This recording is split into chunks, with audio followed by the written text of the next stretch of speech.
जय श्री राम मित्रों, हर हर महादेव। जैसे कि आप सबने टाइटल देख लिया है कि आज मैं रामपाल को एक्सपोज करने जा रहा हूँ। इस्कॉन के बाद अगर कोई ऐसा व्यक्ति है जिसने सनातन धर्म की सबसे ज्यादा हानि की है तो वो है ये रामपाल। ये सब लोग आपको रॉन्ग ट्रांसलेशन करके बीच बीच में से श्लोक दिखा के और उन श्लोकों का भी गलत ट्रांसलेशन करके आपको मूर्ख बनाया जा रहा है और अपने नए नए भगवान को इंट्रोड्यूस करके नई नई थियरियों को इंट्रोड्यूस करके अपना धंधा चला रहे हैं। उनमें से एक है रामपाल। आज मैं इसके हर एक चीज का खंडन करने जाने वाला हूं। जो भी ये धंधा कर रहा है कबीर के नाम पे, कबीर साहब के नाम पे, आज उन सब का खंडन में करने जा रहा हूं। आज उनका जो बेस है ना वही मैं तोड़ डालूंगा। जिस बेस पे, जिस गीता के 2-3 श्लोकों पे गलत ट्रांसलेशन करके, गलत इंटरप्रिटेशन करके लोगों को बताया जा रहा है, अगर उस बेस को ही मैंने आज तोड़ दिया तो इसका पूरी जो थियरी है उसका ही नाश हो जाएगा। और ये वीडियो बहुत इंपॉर्टेंट है क्योंकि आप सब देखिए कि कैसे ये धूर्त लोग अपनी किताबों का, हमारी सनातन धर्म की पवित्र किताबों का गलत इंटरप्रिटेशन और ट्रांसलेशन करके आप लोगों को मूर्ख बनाते हैं, धंधा करते हैं। सबसे पहले तो इस्कॉन, अब दूसरा ये है रामपाल। और सबसे ज्यादा फॉलोअर्स रामपाल के अगर आप देखेंगे अभी ट्विटर पे हर जगह छाए हुए हैं। तो ये मूर्खों की गैंग है। इनको खुद शास्त्र पढ़ना नहीं है। कोई मूर्ख आके इंटरप्रिटेशन उल्टी पुल्टी करके मूर्ख बना के चले जाते हैं और ये दास दास करते उनके पैर छूने लगते हैं। आज मैं इसकी हर एक बात का खंडन करने जाने वाला हूं। देखो, इसका बेस पता है कैसा? ये देखो, मेरे पास ज्ञान गंगा है। ये इसी रामपाल ने लिखी है, चोर ने। सबसे बड़ा जो चोर है अभी का, प्रभुपाद तो गया, वो तो था ही चोर। अब ये दूसरा जो सबसे बड़ा चोर है रामपाल, उसका मैं आज खंडन करने जाने वाला हूं। अब देखो इनका धंधा कहां से चल रहा है। गीता के इस श्लोक से, 15वें अध्याय का 16वां श्लोक, इमो पुरुषो लोके क्षरक च अक्षर एव च शर सर्वाणि भूतानि कूटस्थ अक्षर उच्यते। इस संसार में दो प्रकार के क्षर नाशवान च और अक्षर अविनाशी भगवान है। देखो यहां पे उसने चालाकी की है। इसका मैं वास्तविक श्लोक आपको बताऊंगा। कहता है 2 प्रकार के भगवान हैं, इसी प्रकार इन दोनों प्रभुओं के लोकों में, ये देखो, सर्वाणी प्राणियों के शरीर तो क्षर नाशवान है और जीवात्मा अविनाशी कहा जाता है। अब उसके दूसरे वाला श्लोक, उत्तम पुरुष तो कोई अन्य है जो दोनों प्रभुओं क्षर पुरुष अक्षर पुरुष से भी अन्य है। यह वास्तव में परमात्मा कहा गया है। तीनों लोगों प्रवेश करके सबका पोषण करता है, अविनाशी ईश्वर है। अब ये देखो इसने क्या किया है।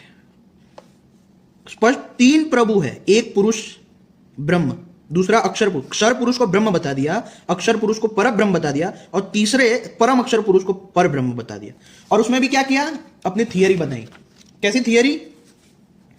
पूर्ण ब्रह्म जो है वो कबीर है, पर ब्रह्म जो है वो तो इनको भी नहीं पता, लेकिन ब्रह्म जो है उनको ये लोग कहते हैं काल है, काल। अब मैं इन्हीं श्लोकों का रियल ट्रांसलेशन आपको बताता हूं। क्या है इसका रियल ट्रांसलेशन? ये मेरे पास श्रीमद् भगवद गीता है, गीता प्रेस शांकर भाष्य। देखो, लोगों को इतने प्रभु बनाने के शौक है, इनको ये तक नहीं पता कि ब्रह्म से परम तत्व कोई है ही नहीं। क्योंकि वेदों और वेदांत हर जगह ये पहले ही कह दिया कि ब्रह्म, हम नाम ही उसको दे रहे। ब्रह्म का मतलब ही होता है जो सबसे बड़ा हो, जिससे बड़ा कोई तत्व ना हो, जिससे व्यापक कोई तत्व ना हो, उसे ब्रह्म कहा गया है। ये वेदों में परिभाषा दी गई। और वो कोई व्यक्ति नहीं है, वो कोई व्यक्ति को नहीं दिया गया ये परिभाषा। उसमें कहा गया है ब्रह्म जो सच्चिदानंद है वो तत्व है जिससे सब उत्पन्न तो होता है लेकिन उसी में स्थित है, क्योंकि वो सर्वव्यापक तत्व है और उसमें ही लीन हो जाता है। ये जो तत्व है वो ब्रह्म है, जो आकाश से भी ज्यादा व्यापक है। यानी हमारे में परम तत्व को कोई ऐसा व्यक्ति नहीं कहा गया जो ऊपर बैठा है सतलोक में, इनका कबीर सतलोक में बैठा है या वैकुंठ या गोलोक में बैठा है, वहां से उत्पन्न करके यहां पे रख दिया है। नहीं, उत्पन्न करके हम उसमें ही स्थित है जिसमें ये सब कुछ स्थित है, यानी उसके अंदर एग्जिस्ट करता है। यानी it's a metaphysical concept, it's like a consciousness field. हमारा वेदांत पूरी तरह से मेटाफिजिक्स है, साइंस है। अब देखिए, मैं उस श्लोक का वास्तविक ट्रांसलेशन आपको दिखाता हूं। द्वाइमो पुरुषो लोके क्षराक्षर एव च शर सर्वाणि भूतानि। इसमें क्षर का मतलब दिया हुआ है और अक्षर किसको कहा है वो भी दिया हुआ है। लेकिन इसने क्या किया, क्षर को एक पुरुष अलग है और अक्षर मतलब एक भगवान अलग है। यानी क्षर ब्रह्म है और अक्षर पर ब्रह्म है, ये बताने की कोशिश की। अब देखिए, इसका समुदाय रूप से पृथक किए हुए ये 2 भाव संसार में पुरुष नाम से कहे जाते हैं। इनमें से एक समुदाय क्षीण होने वाला, नाशवान। देखो क्षर का मतलब है जो जिसका नाश हो जाता है वो पुरुष है, और दूसरा उसके विपरीत अक्षर पुरुष है जो कि भगवान की माया शक्ति है। अक्षर जो है कूटस्थो अक्षर उच्यते, कूटस्थ। कूटस्थ का मतलब अगर आप सर्च कर लोगे अभी भी गूगल में तो कूटस्थ का मतलब होता है माया शक्ति। भगवान की जो योग माया है उसे कूटस्थ भी कहते हैं। तो कूटस्थ जो है वो भगवान की माया शक्ति को कहा गया है, जिसे अक्षर पुरुष कहते हैं। क्षर पुरुष की उत्पत्ति का बीज है तथा अनेक संसारी जीवों की कामना और कर्म आदि के संस्कारों का आश्रय है, वह अक्षर पुरुष कहलाता है। यानी ये जो कूटस्थ है, मूल प्रकृति माया भगवान की शक्ति, उससे ही क्षर पुरुष, यानी जो भी कोई नाशवान चीजें हैं, आपको पता है कि ये सब प्रकृति में से उत्पन्न होती है। मूल प्रकृति यानी माया से ही ये सब जो पंच महाभूत है वो उत्पन्न होते हैं, और पंच महाभूत नाशवान है, इनके नाश होते हैं। तो यही पे कहने की कोशिश की है कि इस अक्षर पुरुष यानी माया प्रकृति से ही क्षर पुरुष यानी जो सर्वभूतानी, यहां पे कहेंगे कि वो दोनों पुरुष कौन है। देखिए आप, तो भगवान स्वयं ही बतलाते हैं समस्त भूत अर्थात प्रकृति का सारा विकार तो क्षर पुरुष है, और कूटस्थ अर्थात जो कूट राशि की भांति स्थित है अथवा कूट नाम माया का है, जिसके वचना छल कुटिलता आदि पर्याय है। उपर्युक्त माया आदि अनेक प्रकार से जो स्थित है वह कूटस्थ है। संसार का बीज अंतर्हित होने के कारण वह कूटस्थ नष्ट नहीं होता, अतः अक्षर कहा जाता है। ये कूटस्थ मूल प्रकृति कभी नष्ट नहीं होती।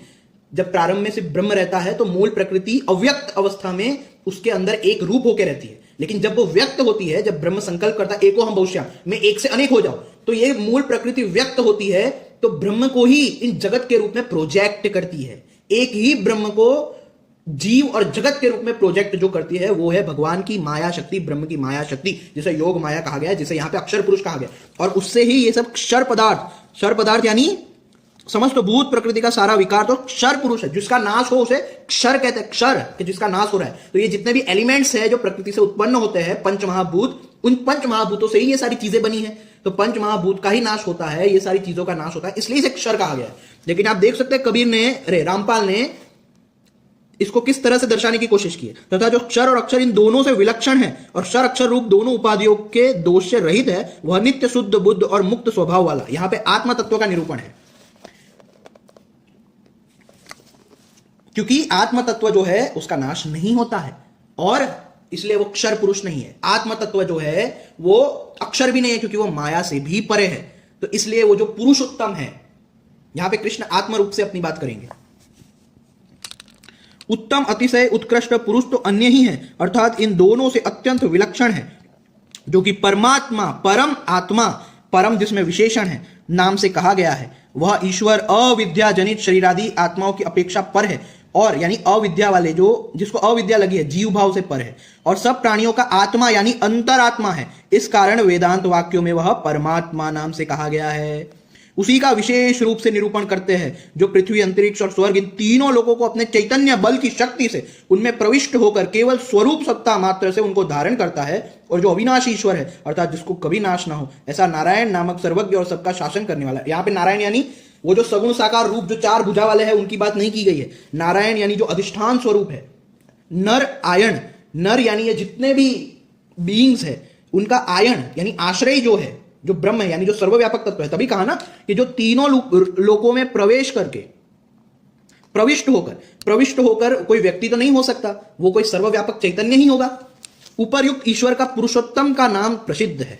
अब देखिए यहां पे अब कृष्ण आत्म तत्व के व्यू पॉइंट से बोल रहे हैं, क्योंकि मैं क्षर भाव से अतीत हूं, अर्थात अक्षत्व नामक मायामय संसार वृक्ष अतिक्रमण किए हुए हो, और संसार वृक्ष के बीज स्वरूप अक्षर से भी उत्पन्न हूं, यानी मूल प्रकृति अतिशय उत्कृष्ट अथवा अतिशय उच्च हूं। इसलिए अर्थात अक्षर और अक्षर से उत्तम होने के कारण लोक और वेद में मैं पुरुषोत्तम नाम से विख्यात हूं। भक्त जन मुझे इसी प्रकार जानते हैं, और कवि जन भी काव्य आदि में इसी नाम का प्रयोग करते हैं, अर्थात पुरुषोत्तम इसी नाम से ही मेरा वर्णन करते हैं। अब देखो ये इन लोगों की चालाकी देखो, ये कबीर रामपाल जो है वो सिर्फ ये और ये श्लोक दिखाता है और ये प्रूव करने की कोशिश करता है कि देखो ये दोनों से अन्य कोई और है। वो ये वाला श्लोक नहीं दिखाता क्योंकि इसमें कृष्ण खुद कह रहे हैं ना कि मैं पुरुषोत्तम हूं वो ये वाला श्लोक कभी नहीं दिखाता ये रामपाल वाले।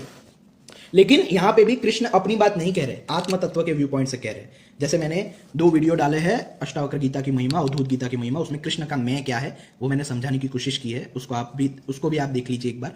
जो कोई अज्ञान से रहित अब इस प्रकार बतलाते हुए आत्म तत्व को जो जानता है, यानी पुरुष उत्तम जो आत्म तत्व है, उसके लिए यह फल बतलाया जाता है।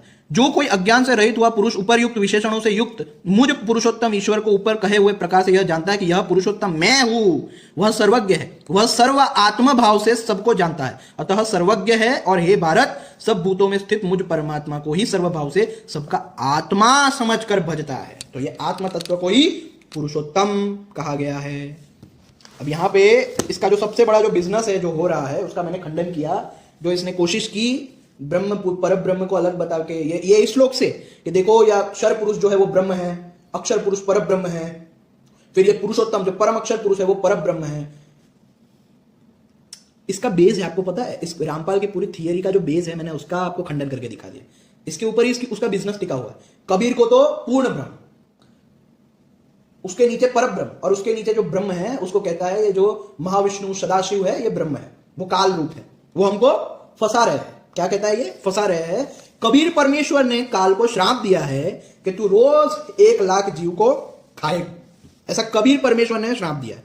तो इसलिए ये जो काल ब्रह्म है अक्षर पुरुष, ये हमें उत्पन्न करता है और हमको कबीर परमेश्वर तक नहीं जाने देता ताकि हम माया में फंसे रहे और ये हमको खा जाए। ऐसी ऐसी थियरी ये रामपाल ने बनाई है।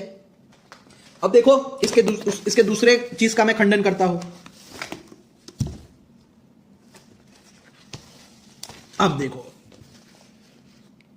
इसके नाम से बिजनेस हो रहा है। एक यहां से वो कोशिश करता है।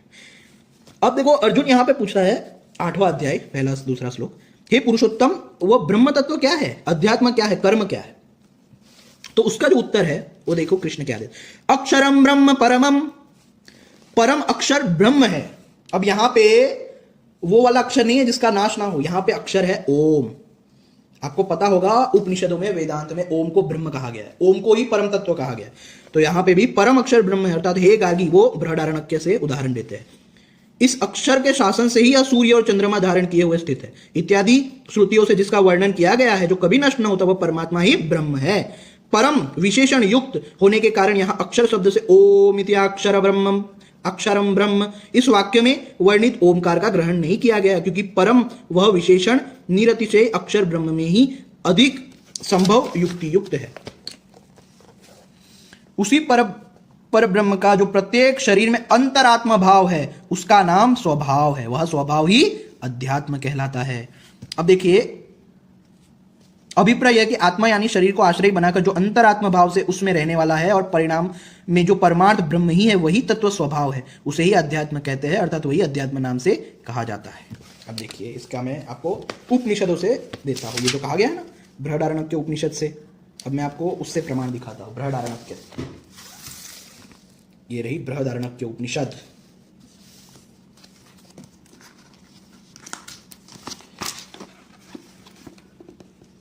छठे अध्याय का 8वां ब्राह्मण।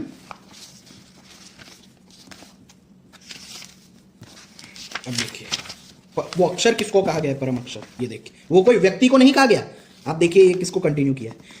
उस याज्ञवल्क ने कहा, हे गार्गी जो धूलोक से ऊपर पृथ्वी से नीचे और जो धूलोक एवं पृथ्वी के मध्य है तथा स्वयं भी जो ये धूलोक और पृथ्वी है और जिन्हें भूत वर्तमान और भविष्य इस प्रकार कहते हैं वे सब आकाश में ही ओतप्रोत है। किंतु आकाश किस में ओतप्रोत है, मतलब ये आकाश जो है वो किस में स्थित है, वो किस पे टिका हुआ है? तो उसका ही आंसर याज्ञवल्क देते हैं। देखिए उस याज्ञवल्क ने कहा, हे गार्गी उस इस तत्व को तो ब्रह्मवेत्ता अक्षर कहते हैं।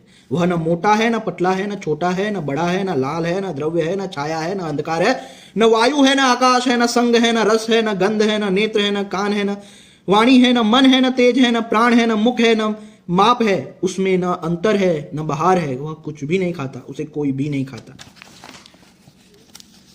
यानी आकाश भी जिसमें ओतप्रोत है उसे ब्रह्म कहते हैं। हम सब जानते हैं कि सर्वव्यापक होने के कारण परम तत्व को ब्रह्म कहा गया है क्योंकि वो सबसे व्यापक है। सबसे जो तत्व हमारे आंखों के सामने है जो सबसे व्यापक है वो है आकाश, और आकाश भी जिसमें ओतप्रोत है वो है ब्रह्म और हमारी अंतरात्मा तत्व, जिसे अंतरात्मा को ही ब्रह्म कहा गया है क्योंकि अंतरात्मा आकाश से भी ज्यादा व्यापक है, आकाश से भी परे है।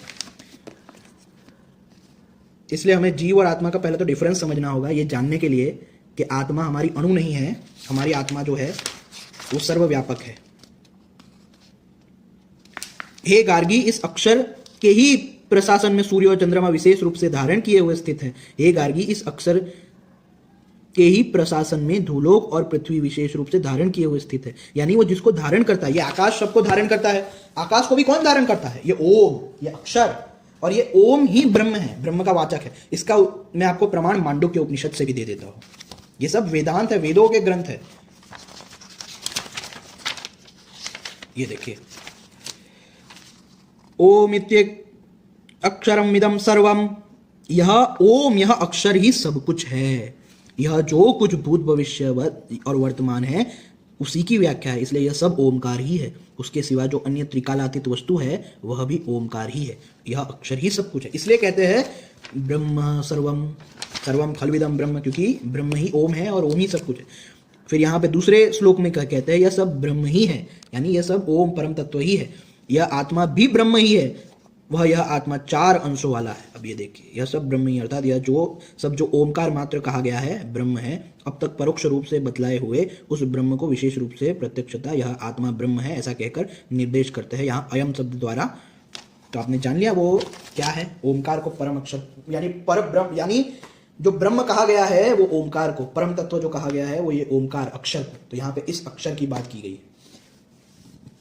तो अब हाँ, एक और, ये कैसे मूर्ख बनाते हैं आप देखिए, और इतने सारे लोग मूर्ख बनते हैं वो भी आप देखिए। अब ये श्लोक से इसका धंधा है दूसरा, ओम तत्सद इति निर्देशो ब्रह्मस्त्री विधि स्मृता। अब इसमें ये क्या करता है देखना, सिर्फ रामपाल ये वाला श्लोक दिखाता है लोगों को आधा अधूरा, उसके आगे वो नहीं दिखाता, क्योंकि इसी श्लोक को भगवान ने आगे 3-4 श्लोकों में समझाया है। मैं आपको दिखाता हूं कैसे। ओम तत्सत, यह 3 प्रकार का ब्रह्म का निर्देश है। जिससे कोई वस्तु बतलाई जाए उसका नाम निर्देश है। अतः यह ब्रह्म का 3 प्रकार का नाम है, ऐसा वेदांत में ब्रह्म ज्ञानियों द्वारा माना गया है। पूर्व काल में इन 3 प्रकार के नाम से ही ब्राह्मण, वेद और यज्ञ ये सब रचे गए हैं। यह ब्रह्म के नाम की स्तुति करने के लिए कहा जाता है। अब इसको क्या करता है पता है, बोलता है ओम जो है वो क्षर पुरुष का नाम है ब्रह्म का, तत् जो है वो पर ब्रह्म का नाम है, सत जो है जिसके ऊपर से ये सत कबीर सतलोक ये सब बोलता रहता है ये पाखंडी, तो ये सत जो है ये पूर्ण ब्रह्म यानी कबीर परमेश्वर का नाम है। अब इस गधे को इतना नहीं पता, इसको शायद पता है लेकिन लोगों को मूर्ख बनाने के लिए। अब देखो यहां पे इसका मतलब है ओम तत्सत, ये 3 प्रकार से ब्रह्म को वेदों में कई बार निर्देश किया गया है। जैसे ओम, वो तो मैंने आपको बता दिया ब्रह्म को ओम कहा गया है क्योंकि ओम अक्षर ही सब कुछ है। तत् तो कहते हैं ना तत्त्वमसि, तू वो है, वो तत् इसलिए ताकि उसको नाम ना दे सके, तत् वो परम तत्व। तत् सत यानी सत जो सत है, सत यानी जो तीनों कालों में एक समान रहे उसे सत कहते हैं, उसे ब्रह्म कहते हैं। तो ये एक ही ब्रह्म को अलग अलग नामों से वेदों में निर्देश किया गया है, जिसको इसने अक्षर पुरुष और परम अक्षर पुरुष में अपना धंधा करने के लिए वर्णित किया है। किसने? रामपाल। अब देखो दूसरे जो श्लोक है उसमें इसी को समझाया गया है। इसीलिए वेद का प्रवचन पाठ करने वाले ब्राह्मणों की शास्त्र विधि से कही हुई यज्ञ, दान और तपस्रूप क्रियाएं ब्रह्म के ओम इस नाम का उच्चारण करके ही सर्वदा आरंभ की जाती। अब तत् का भी बताया है, देखिए आप, तत् ऐसे इस ब्रह्म के नाम का उच्चारण करके और कर्मों के फल को न चाहकर नाना प्रकार की यज्ञ और तप रूप तथा दान अर्थात भूमि, सोना आदि का दान करना रूप क्रियाएं मोक्ष को चाहने वाले मुमुक्षु पुरुषों द्वारा की जाती है। ओम और तत् शब्द का प्रयोग तो कहा गया, अब सत शब्द का प्रयोग कहा जाता है अविद्यमान वस्तु के सद्भाव में, यानी जैसे अविद्यमान पुत्रादि के उत्पन्न होने में, तथा साधु भाव में अर्थात बुरे आचरण वाले असाधु पुरुष का जो सदाचार युक्त हो जाना, उसमें सत ऐसे इस ब्रह्म के नाम का प्रयोग किया जाता है, अर्थात वहां सत शब्द कहा जाता है। तथा हे पार्थ, विवाह आदि मांगलिक कर्मों में भी सत शब्द प्रयुक्त होता है, अर्थात शब्द देखो। अब ये रामपाल जो है वो ये सब नहीं दिखाता, वो सिर्फ अपना क्योंकि धंधा करना है तो सिर्फ ये श्लोक दिखाता है, लेकिन उसके बाद इसी ओम तत्सत कैसे एक ही ब्रह्म का नाम है और कहां कहां उसे यूज किया जाता है ये वो नहीं दिखाता, क्योंकि धंधा चौपट हो जाएगा। अब इसको तो अपना जो थियरी है उसके मुताबिक सबको फंसाना है, तो वो सिर्फ ये वाला श्लोक दिखाएगा और दिखाएगा देखो ये ओम तत्सत, ये 3 अलग अलग ब्रह्म है। ये चल रहा है अब हमारे देशों में। देखो जो यज्ञ कर्म स्थिति है, जो तप में स्थिति है और जो दान में स्थिति है वह भी सत है, ऐसा विद्वानों द्वारा कहा जाता है। तथा उन यज्ञ आदि के लिए जो कर्म है अथवा जिसके 3 नामों का प्रकरण चल रहा है उस ईश्वर के लिए जो कर्म है वह भी सत है, यही कहा जाता है। इस प्रकार किए हुए यज्ञ और तप आदि कर्म यदि असात्विक और विगुण हो तो भी श्रद्धापूर्वक परमात्मा के तीनों नामों के प्रयोग से सगुण और सात्विक बना लिए जाते हैं। तो ये बात थी। अब देखो मैंने इसका जो बेस है यही तोड़ दिया है। यहां ये 3 श्लोकों पे उसका धंधा टिका हुआ है। ये 3-4 जो अभी मैंने बताया खंडन किए उसके, ये इन 3-4 श्लोकों पे इसका धंधा टिका हुआ है। अब इसको वो अलग अलग प्रकार से कैसे प्रूव करता है पता है? कबीर वाणी को कहता है कि ये सूक्ष्म वेद है, 5वां वेद है कबीर जी की वाणी। जो काल ब्रह्म जो है वो सिर्फ 4 वेद देता है, 5वां वेद छुपा लेता है। तो कबीर परमेश्वर इसके सतलोक से नीचे आते हैं और वो 5वां वेद सबके सामने उजागर करते हैं। अब उसने क्या किया, कबीर वाणी में बहुत झूठे ट्रांसलेशन किए। मैंने खुद उसकी कबीर वाणी पढ़ी है और मैंने दूसरी पब्लिकेशंस की भी कबीर वाणी पढ़ी है। उन पब्लिकेशंस में ऐसी कोई चीज नहीं पाई गई है कबीर जी की वाणी में जैसी रामपाल ने ट्रांसलेट करके दिखाई है सबको। तो ये धंधा चल रहा है। अब कबीर तो स्वयं महान संत थे, सेल्फ रियलाइज्ड बीइंग थे, लेकिन आज देखो बेचारे सोच रहे होंगे कि 500 साल बाद मेरा कोई ऐसे यूज करेगा, ऐसे यूज कर रहा है। वो भी बेचारे, वो तो संत तो जो सर्वव्यापक हो जाते हैं, जो सेल्फ रियलाइज हो जाते हैं, वो सर्वव्यापक अवस्था में होते हैं। वो ब्रह्म की ही पदवी को प्राप्त करके हर जगह मौजूद रहते हैं, लेकिन जब चाहे सगुण रूप धारण करके दर्शन या जो भी है वो देते रहते हैं। तो जैसे ही इस्कॉन ने चैतन्य महाप्रभु की कहानियां बनाई झूठी, जिसको ये खुद गौड़िया वाले नहीं मानते। गौड़िया वाले कहते हैं कि प्रभुपाद ने चैतन्य महाप्रभु की जो कहानियां बनाई है, हमारे किताबों में ऐसी कहानियां है ही नहीं। जैसे चैतन्य महाप्रभु जो बेचारे 500 साल पहले आ गए, उनके ऊपर झूठी कहानियां बना दी, वैसे ही रामपाल ने कबीर के ऊपर ऐसी झूठी कहानियां बना दी कि कबीर ने ऐसा कहा वैसा कहा, उसके ऊपर से धंधा शुरू किया। क्योंकि जो फेमस संत होते हैं उनके ऊपर धंधा करना आसान रहता है। पहले तो उन्हें अवतार घोषित कर दो, फिर उनके ऊपर धंधा करो तो सब मानेंगे। चैतन्य महाप्रभु का अवतार घोषित कर दिया धंधे करने के लिए, ताकि चैतन्य महाप्रभु की सारी बातें मान ले लोग। जो हम अपनी फिलोसॉफी प्रोपेगेट करना चाहते हैं वो चैतन्य महाप्रभु के नाम से करेंगे। तो ये सेम टेक्निक जो है वो रामपाल ने कबीर जी के लिए अपनाई, जो इस्कॉन ने चैतन्य महाप्रभु जी के लिए अपनाई। तो देखिए अभी के संतों की तो बात छोड़िए, 500 साल पुराने संतों को खींच के उनको बदनाम करने की कोशिश की जा रही है। अब देखो ये दूसरे जो उदाहरण देते हैं या रामपाल जो अपना चुतिया है यहाँ का, वो क्या कहता है कि देखो ये ब्रह्मा विष्णु महेश की उत्पत्ति हुई है, शिव पुराण में ऐसा कहा गया है, देवी भागवत में ऐसा कहा गया। हाँ कहा गया है, ऑफकोर्स कहा गया है, सब पुराणों में कहा गया। योग वशिष्ठ भी कहती है, उसका क्या? जिस पुराण में जिस देवता की बात की गई है उसको ही परम तत्व बताया गया है, और बाकी जो 3 देव है उनको उनका बेटा या अंश या उनका स्वरूप बताया गया है। ये हर पुराणों का क्या कहते हैं, ये क्रम है पुराणों का, ये एक बेसिक है सब पुराणों का। तो शिव पुराण में ये लोग ब्रह्मा विष्णु महेश के पिता सदाशिव को लाएंगे। देवी भागवत होगी तो उसमें माता को ब्रह्मा विष्णु महेश का पिता बताएंगे। विष्णु पुराण होगा तो उसमें महाविष्णु को ब्रह्मा विष्णु महेश का पिता बताएंगे। गणेश पुराण में महागणेश को ब्रह्मा विष्णु महेश का पिता बताया गया है। तो भाई ये तो पुराणों की श्रृंखला है, ये सब अपने अपने सेक्टों के बिलीफ्स है। 5 सेक्ट है ना हमारे यहाँ, वैष्णव, शैव, शाक्त, गणपत्य, सौर। तो उनके हिसाब से जो अलग अलग पुराण है उनमें अपने अपने देवता को परम बता के दूसरे जो 3 है उनको उनका बेटा बनाने का काम किया है। तो उसमें आपत्ति वाली कौन सी बात है? ये तो हर पुराण में है और वो है ही, ये बात सच है। क्योंकि परम तत्व जो है वो निर्गुण निराकार है, ब्रह्मा विष्णु महेश साकार है। तो जो परम तत्व होगा वो ऑफकोर्स इन लोगों से परे होगा, वो सबके अंतरात्मा है, सर्वव्यापक अंतरात्मा ब्रह्म जो परम तत्व हर पुराणों में। इसीलिए उसको ब्रह्मा विष्णु महेश का रूप तो ब्रह्मा विष्णु महेश को उसका रूप तो बताया गया है, लेकिन वो फिर भी ब्रह्मा विष्णु महेश से परे है, क्योंकि ब्रह्मा विष्णु महेश साकार है और वो जो है वो निर्गुण निराकार और सर्वव्यापक सबकी अंतरात्मा के रूप में सबके अंदर स्थित है। तो ये रीजन है कि क्यों देवी भागवत में ये पिता बताया जाता है, माता बताया जाता है, या फिर शिव पुराण में ब्रह्मा विष्णु महेश का पिता सदाशिव को बताया जाता है। वो ब्रह्म को लक्ष्य करके बताया जाता है, उसमें तो कोई वो है ही नहीं। लेकिन क्योंकि सामान्य जनता को नहीं पता, इसलिए वो इस तरह से लोगों को मूर्ख बनाता है। लेकिन जिसको भी पुराण की साहित्य पता है कि कैसे पुराणे काम करती है, उनको ये सब पता है कि अपने अपने इष्ट देवता को तीनों ब्रह्मा विष्णु महेश से परे बता के, सुप्रीम बता के, ये सब कोशिश हर पुराण में की गई है। नो डाउट किया ही हुआ है, उसमें कोई शंका नहीं है। लेकिन वो ब्रह्म तत्व का वर्णन करने के लिए कि जो पर ब्रह्म है वो तीनों से परे है। अब ये दूसरी बात करते हैं कि देखो कबीर जो थे वो ऐसा कहते थे कि तीनों देवों की भक्ति में भूल पड़ियो संसार। सही कहते थे, क्या डाउट है, सही है। हमारे उपनिषद खुद कहता है, वेदांत खुद कहता है कि भाई ये सगुण साकार ईश्वरास भी निर्गुण निराकार आत्म तत्व के ही रूप है, उनमें लीन हो जाते हैं। सगुण साकार ईश्वरास भी कई बार आते हैं और कई बार लीन हो जाते हैं। तो ये इनकी भक्ति करना परम लक्ष्य नहीं है। तू आत्मज्ञान को प्राप्त करना परम लक्ष्य है। योग वशिष्ठ जी तो यहां तक कहते हैं राम जी को कि करोड़ों बार ब्रह्मा विष्णु महेश आए और करोड़ों बार चले गए, तू उस आत्म तत्व को प्राप्त कर जो कभी ना आता है ना जाता है, जो आत्म तत्व अकेला ही ब्रह्मा विष्णु महेश और समस्त जीवों के रूप में लीलाएं कर रहा है। उस आत्मज्ञान को प्राप्त कर, उस निर्गुण ब्रह्म की स्थिति को प्राप्त कर और उसमें स्थित हो जाए। अगर आप कबीर की रियल वाणी पढ़ोगे आप, तो कबीर ने भी इसी निर्गुण तत्व का बखान किया है कि उस निर्गुण तत्व और आत्म तत्व को ही प्राप्त करना लक्ष्य होना चाहिए। रामपाल का पढ़ोगे तो उसने तो रॉन्ग ट्रांसलेशन किए, लेकिन किसी भी और कबीर पंथी जो पुराने हैं रामपाल से, उनका पढ़ना तो आपको समझ आएगा। जैसे अब रामपाल दूसरा भी एक वर्ड यूज करता है कबीर जी का, जिसमें कबीर कहते हैं मैं ही अल्लाह, मैं ही राम, अलख निरंजन, मैं भगवान। तो वो तो अद्वैत रियलाइजेशन है भाई, उसमें क्या डाउट है?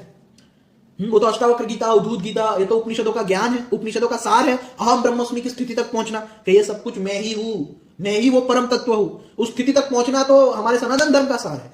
कबीर ने ऐसा कह दिया, उसमें बड़ी बात हो गई। ऐसे तो करोड़ों लोगों ने कहा है अहम ब्रह्मस्मि, तो हमारे पुराणों में बार बार, उपनिषदों में बार बार सिखाया जाता है कि अहम ब्रह्मस्मि की स्थिति को प्राप्त करो, तुम ही परम तत्व हो, तत्वमसि, ये जान लो। तो अब ये कबीर ने कह दिया, उसमें कौन सा बिजनेस की बात हो गई? क्योंकि ये लोगों को नहीं पता ना कि अहम ब्रह्मस्मि हम सबका सार है, इसलिए अगर कृष्ण बोलते हैं, कबीर बोलते हैं, तो उनको नवाई लगती है, अच्छा ये भगवान होंगे तभी ये बोल रहे हैं। ऐसी चुतियावादी हमारे संस्कृति में फैला दी गई है। कबीर जी ने वो रियलाइजेशन प्राप्त कर लिया था। उनके पहले के श्लोक देखो कैसे निम्न कोटि के थे कि मैं तो दास हूं, मैं तो दासों का दास हूं, मैं तो रोता रहूंगा, मैं ये हूं, मैं वो हूं। लेकिन जब उन्हें रियलाइज हुआ कि मैं ही परम तत्व हूं, तो उनका सारा नजरिया बदल गया। उन्होंने कहा कि ये जो दुष्ट लोग हैं, ये भक्ति के नाम पे डंग कर रहे हैं, लोगों के अंदर दासत्व का भाव भर के नपुंसक बना रहे हैं। तो कबीर ने भी रियलाइज किया कि वो परम तत्व मैं ही हूं, मैं ही अल्लाह, मैं ही राम, अलख निरंजन, मैं भगवान। ये कबीर ने खुद कहा है। तो ये तो हर संत ने कहा है, मैं ही मुरलीधर हूं, मैं ही परम तत्व हूं, अहम ब्रह्मस्मि। ये तो सार है, हमारे सनातन धर्म का लक्ष्य है, क्योंकि हमारी अंतरात्मा ही पर ब्रह्म, निर्गुण निराकार ब्रह्म के साथ युक्त है।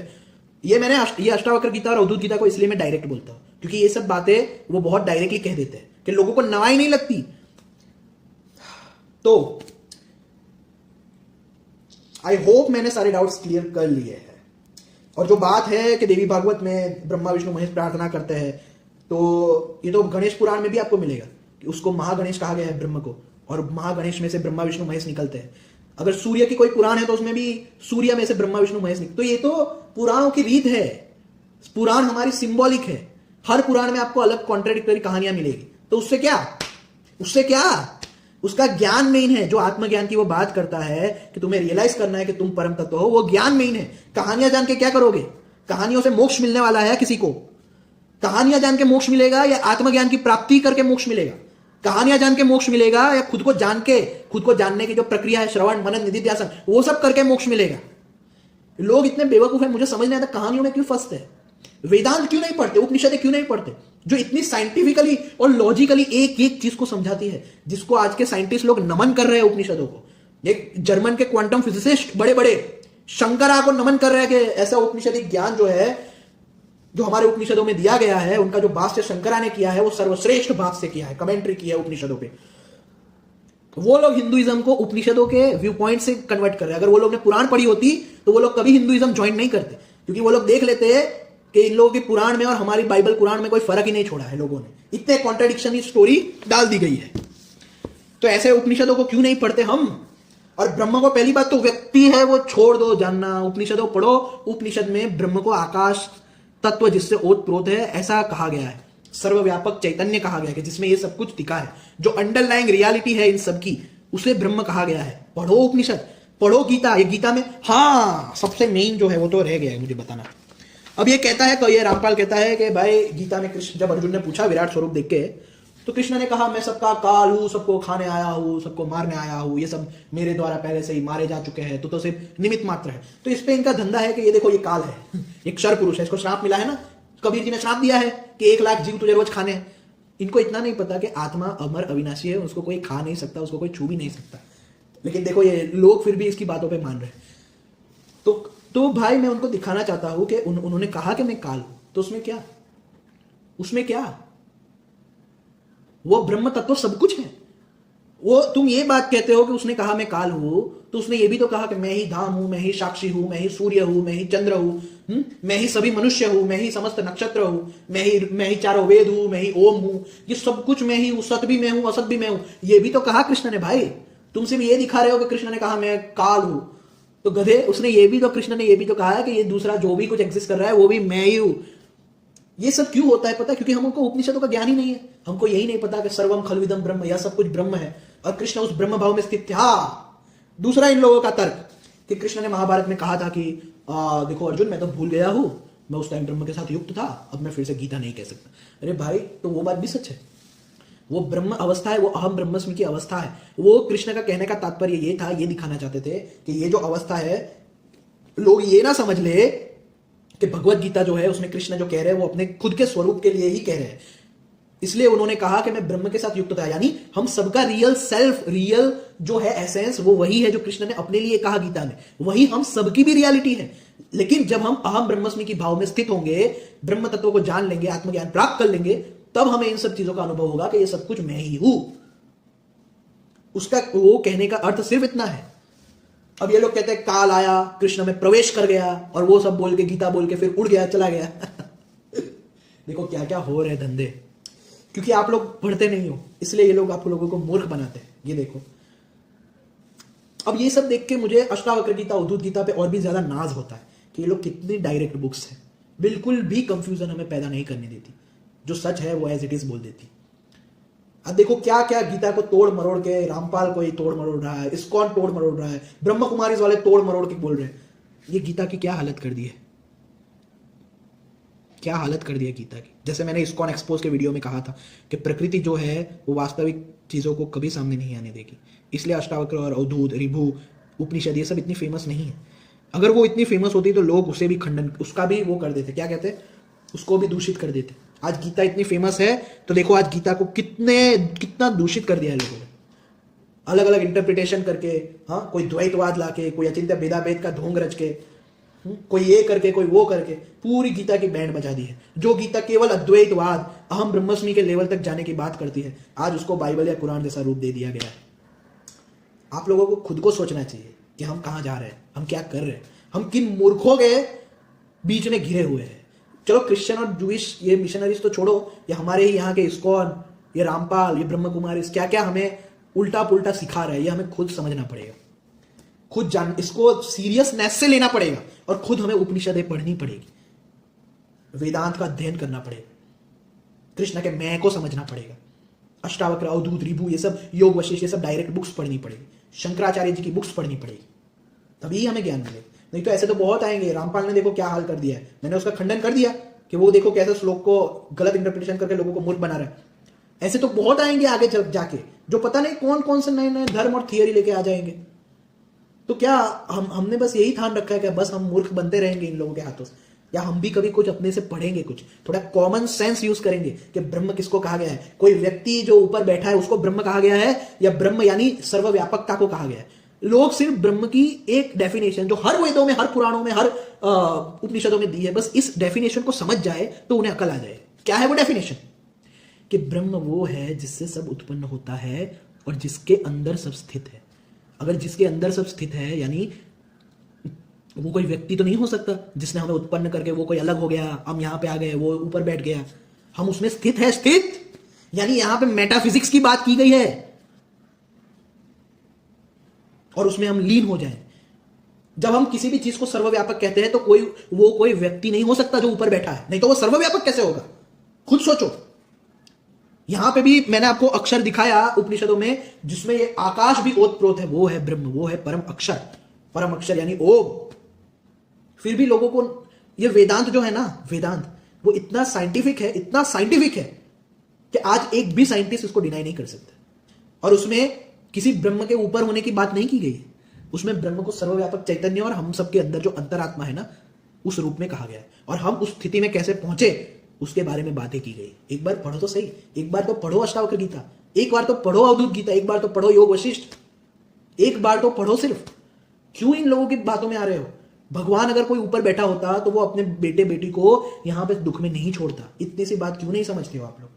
क्या कोई पिता ऐसा हो सकता है कि अपनी बेटियों को इतने सारे रेप हो रहे हैं वो देखता रहे अपना बेटा इतने दुख में है और वो देखता रहे, और इतना स्वार्थी हो सकता है क्या वो पिता कि जब तक वो मुझे समर्पण ना करेगा मैं उसको मेरा धाम नहीं दूंगा? ऐसी ऐसी डेफिनेशन आज हमने हमारे भगवान की बना दी है, और लोग आंख बंद करके ऐसी डेफिनेशन को ट्रू मानते हैं। देखो, हम कहते हैं कि इंसान सबसे ज्यादा इंटेलिजेंट, लेकिन मैं समझता हूं इंसान से ज्यादा बेवकूफ कोई नहीं अगर वो इंसान ये मान रहा है कि उसका भगवान ऊपर बैठा है और उसकी राह देख रहा है कि जब वो समर्पित करेगा तो मैं उसको मेरे धाम में जगा दूंगा, मेरे पैर दबाऊंगा, मेरे ये करूंगा वो करूंगा, उसके साथ रास लीलाएं खेलूंगा ऊपर। ये सब कहानियां हमारे यहां गढ़ रखी है इन लोगों ने। इनसे ज्यादा मूर्ख और कौन हो सकता है जो इन कहानियों में भरोसा करे कि हमारा भगवान कोई ऊपर बैठा है, हमको यहां दुख में छोड़ दिया है, हाँ वो वहां पे आराम कर रहा है, कहीं पे शेषनाग पे सोया है, कहीं पे रोज रास रचाता है। ऐसी ऐसी धारणा है यार, जरा तो शर्म करो। यहाँ परम तत्व की बात हो रही है, यहाँ पे कोई जूइश गॉड की बात नहीं हो रही। पता है जू लोगों के जो गॉड है ना, जो सबसे पहले अब्राहमिज्म जिससे शुरू हुआ जू, उन लोगों के गॉड है ना वो स्वार्थी जेलस है। उनके गॉड की परिभाषा पता है कैसी की गई कि हमारे गॉड बहुत जेलसी है, बहुत स्वार्थी है, तुम्हें उसकी ही बात माननी पड़ेगी नहीं तो वो बहुत नरक में सजा देंगे। उसे बिल्कुल अच्छा नहीं लगता अगर कोई उसकी बात ना माने, और वो बहुत स्वार्थी है ये हमारा गॉड, और वो जलन करता है सबसे। ऐसी धारणाएं जूइश रिलीजन में होती है, और हम भी आज शायद उल्टे पुल्टे तरीके से एक ऐसी ही धारणा हमारे यहां भी लेके आ गए हैं कि भाई सरेंडर नहीं करोगे नरक में सड़ोगे, सरेंडर करोगे तो ऊपर गोलोक में आराम करोगे, वैकुंठ में आराम करोगे। अब तो ये कबीर का सतलोक भी आ गया है, ये स्वामी नारायणों का अक्षरधाम भी आ गया है। अब तो ऐसी सब हालत हो गई है हमारे धर्म की, देख लो आप खुद ही। तो क्या करना है अब खुद सोचो। अभी भी ब्रह्म को कोई व्यक्ति मानना है जो ऊपर बैठा है? अभी भी द्वैतवाद, ये द्वैतवाद ही तो समस्त मूल। ये आपको क्या लगता है ये अलग अलग भगवान इंट्रोड्यूस करने वाले लोग जो है, अलग अलग थियरीज इंट्रोड्यूस करने वाले लोग हैं, आपको नहीं लगता ये सब द्वैतवाद में ही आता है? क्योंकि हम द्वैतवाद को मानते हैं कि भगवान हमसे कोई अन्य है, ऊपर बैठा है, इसीलिए ये लोग अलग अलग भगवान को, हाँ अलग अलग थियरीज को लाते हैं। आपको ऐसा नहीं लगता? काल लोग भी आ गया आपको ऐसा नहीं लगता? सच बताओ, ये सब द्वैतवाद ही इन सब का मूल है। अगर आप किसी भी धर्म का विश्लेषण करोगे, धर्म के नाम पे होने वाले बिजनेस का, आडंबरों का, पाखंडों का, टेररिज्म का, अगर आप क्या कहते हैं उसको समझेंगे, अनुसंधान करोगे, तो आपको पता चलेगा कि द्वैतवाद ही इन सब का कारण है। ये अल्लाह के मानने वाले जो लोग हैं जिहाद करते क्यों करते हैं? क्योंकि उन्हें लगता है अल्लाह ऊपर है। वो द्वैतवाद को मानते हैं, अल्लाह ऊपर बैठा है, मैं इन सब नॉन मुस्लिम्स को मारूंगा, जिहाद करूंगा तो मुझे अल्लाह के पास जाने का मौका मिलेगा। तो ये द्वैतवाद ही इसका भी कारण हो गया। अब ईसाइयों को दे दो कि Jesus is the way, Jesus is the path, Jesus ही रास्ता है। ये दूसरे जो एंटी क्राइस्ट है उन सबको मार डालना चाहिए, सबको जीससवादी बनाना चाहिए, जीसस ही रास्ता है तो ही हमको हेवन मिलेगा, किंगडम ऑफ गॉड मिलेगा। देखो ये भी द्वैतवाद का नतीजा। आज इस्कॉन को देख लो, be Krishna consciousness, back to Godhead, back to Godhead, माथे पे वी लगा के back to Godhead, Krishna की भक्ति करो नहीं तो नरक जाओगे, वो ऊपर गोलोक में रहता वहां पे हमको जाना है तो अगर किसी भी धर्म का आप विश्लेषण करोगे तो आपको पता चलेगा कि द्वैतवाद ही समस्त पाखंडों का, टेररिज्म का, हर एक भगवान के नाम पे हो रहे नॉनसेंस का कारण द्वैतवादी सोच है कि भगवान कोई अलग है हमसे। यही एक कारण है जिसकी वजह से ये दुनिया में इतना पाखंड, इतने आतंकवाद, सब कुछ मच रहा। ये द्वैतवाद का जब तक नाश नहीं होगा ना तब तक ऐसे बहुत आते रहेंगे लोग। रोज मार्केट में नया भगवान आता रहेगा, नए भगवान के लोग आते रहेंगे कि वो इस लोक में, ये नया लोक खुला है यहां पे हम जाएंगे रोज भगवान के नई नई थियरी, फिलोसॉफी आती रहेगी। और कहानियों की तो क्या कहें, कहानियां तो रोज ही बनती है मार्केट में अलग अलग भगवानों की। अब खुद सोचो इन सब का कारण क्या है? मूल कारण ये द्वैतवाद नहीं है तो क्या है? ये द्वैतवादी ड्यूअलिस्टिक सोच नहीं है इन सब का कारण तो और क्या है? मुझे बताओ आप क्या है? मैं तो नास्तिकवाद को भी इस द्वैतवाद से ज्यादा बेहतर मानता हूं। कम से कम वो लोग किसी की हानि तो नहीं करेंगे, हाँ कि भाई मैं अल्लाह के लिए तुमको मार डालूंगा, मैं जीसस के लिए तुमको मार डालूंगा, बैक टू गॉड हेड वरना मैं मार डालूंगा। कम से कम नास्तिक लोग ऐसा तो नहीं करते। द्वैतवादियों से तो नास्तिक लोग बेहतर है। आपको ये खुद सब सोचना पड़ेगा। मैं सिर्फ आपको ये, आप ढोंग ये सब देख ही रहे पाखंड, अगर ये आगे और भी बढ़ता रहेगा तो पता नहीं न जाने क्या क्या होगा। आपको खुद को सोचना पड़ेगा कि हमें ये ढोंग सेना है या अद्वैतवाद को अपनाना है। अद्वैतवाद का जो वास्तविक सनातन धर्म है उसका प्रचार हर जगह करना है। अब आपके ऊपर स्वयं है। छोड़ दो ये सब बिलीफ कि वो ऊपर बैठा है, यहां पे बैठा है, वहां बैठा है, स्वर्ग में है, नरक में है, यहां है, वहां है, छोड़ दो, सबको काट डालो। यही रीजन है आज दुनिया में हो रही हर एक लड़ाई का, हर एक आतंकवाद का। नष्ट कर दो ऐसे बिलीफ्स को और अद्वैतवाद को अपना लो, फिर कोई धंधा नहीं कर पाएगा। किसी की औकात नहीं है कि कोई दूसरा भगवान मार्केट में लाए या दूसरी फिलोसॉफी लाके आपको बेवकूफ बनाए। एक बार उपनिषद पढ़ो तो सही, परम तत्व किसी व्यक्ति को कहा ही नहीं गया उपनिषदों में। खुद पढ़ो और जान जाओ। बस इतना ही मुझे कहना है। आज वीडियो ज्यादा लंबा हो गया, कुछ गलती हो गई हो तो मुझे माफ करना, लेकिन मेरा काम है सत्य बोलना। जय श्री राम, हर हर महादेव।